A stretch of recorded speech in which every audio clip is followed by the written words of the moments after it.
Pagkatapos nilang kumain sa bunga ng punong kaalaman, ano ang unang ginawa nina Adan at Eva?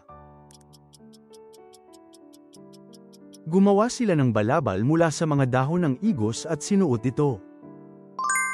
Bakit sinabi ni Jesus na sa pagsasalita ay dapat simpleng oo at hindi lamang? Upang umiwas sa kasamaan. Ano ang dinala ng anghel na nagmula sa silangan na nakita sa Pahayag Kapitulo 7? Ang selyo ng Diyos na buhay. Sino ang may-ari ng ubasan na malapit sa palasyo ni Haring Ahab sa Israel na nasa lugar ng Israel? Nabot. Sino ang mga umusal ng gitnang gabi na nananalangin at pumuri habang nakakulong sa bilangguan sa Filipos ayon sa mga gawa?